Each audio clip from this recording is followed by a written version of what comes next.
Welcome to the show. Thank you. Well, why didn't you sign that declaration along with 120 other Imams? I see it, unreasonable to expect only from Imams, Muslim Imams, to condemn what happened in London. First of all, we have no proof that has been done by Muslims. Actually, I challenge that if you can show me any piece of evidence. The first attack I'm talking about, 7/7, the piece of evidence that this is done by Muslims. Maybe there are innocent people died with the other 52 fellow British. Secondly, when we come and to condemn this, only Muslim leader mean that actually we bearing some responsibility or feeling some guilt. We have nothing to do with what happened in London, by the way. Why only a Muslim leader has to condemn this? They weren't forced to condemn. Let's just make this clear. Those Imams decided to do it on their own initiative. No one asked them to do it.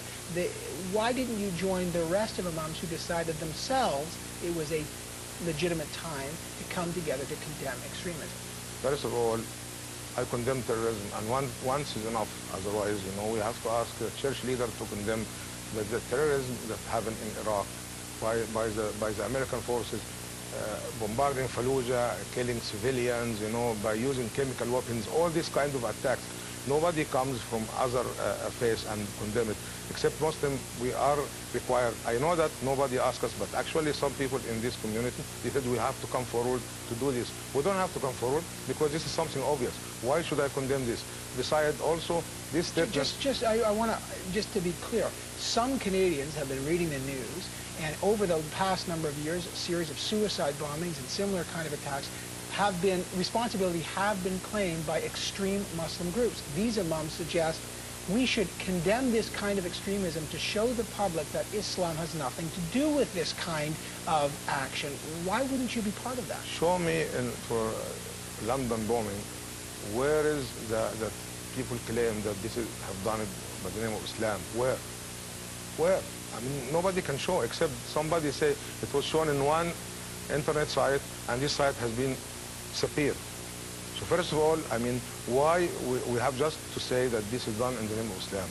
Secondly, I see something very serious in their statement, those 120 Imams. By the way, most of them, they didn't know what to do. I mean, just sign. They didn't know that they signed. What they signing for? Just condemning. If somebody asked you, you condemn? I said, I condemn. Yeah, you want to sign? Yeah, I sign. But then, when they said we're going to front extremists, how to define extremism? You told the Minister of Public Safety, Ann McCallum, that CSIS has been, quote, terrorizing Muslims, specifically in your community. And can you give me an example of when CSIS has terrorized members of your community? I gave the example already to the Security Minister, that they have very serious incident, and I mentioned it, and they refused. Which is what?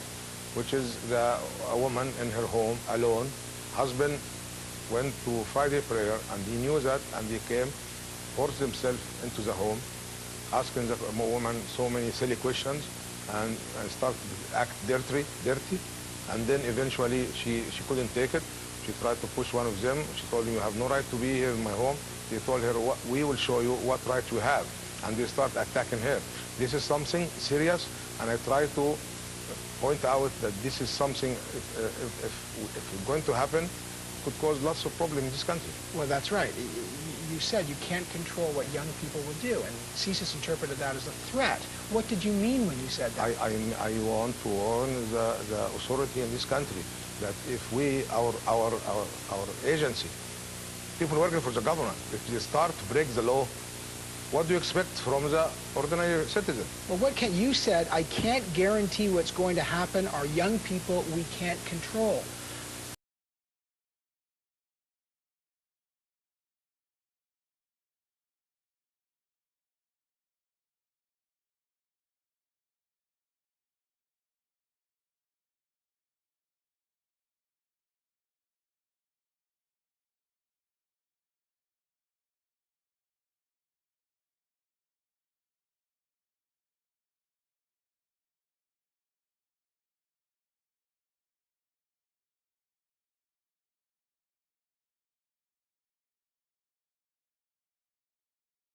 What do you mean by that? This is, this is my duty to warn our government. Warn them of what? Warn them of trouble. What kind of trouble? If the agent violates the law, breaks the law of this country, and they do things like this, then I have to warn our government that this could backlash. But what kind of backlash? When you say, give me an example, what kind of backlash? Well, what do you expect if I tell you somebody, God forbid, rape your wife?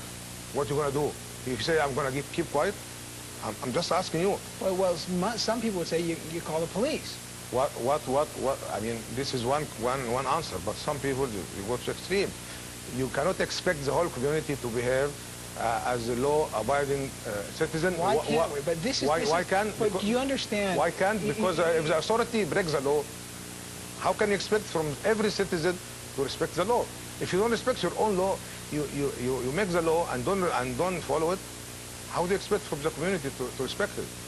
Given the current climate, you understand why some people can be very unnerved by an influential imam like yourself saying, I can't guarantee what they're going to be, because the implication, and it seems very thinly veiled, is that we could have very violent episodes here. Okay, so that's why, actually, when I say something like that, I should be appreciated, because I'm worried about the CSIS agents before even the Muslim. Because if this has happened, it could be a problem. Somebody could be hurt. Why should we resort to this kind of tactics? When I warn you of something going to happen or expected or could be happen, this means that I'm a bad citizen. Actually, I'm a good citizen. So I'm worried about the whole society. But you said your young people you can't control. Is there a problem? Is there a problem or among the young people? It's not a problem among young people. It's a problem for our own security. I'm telling you, what do you expect when things like this happen? The majority will behave well. But some people, especially young, usually young, more emotional, you could expect some of them to behave, to break the law, as the law has been broken already by our own agency. Imam Ali, thank you so much for talking.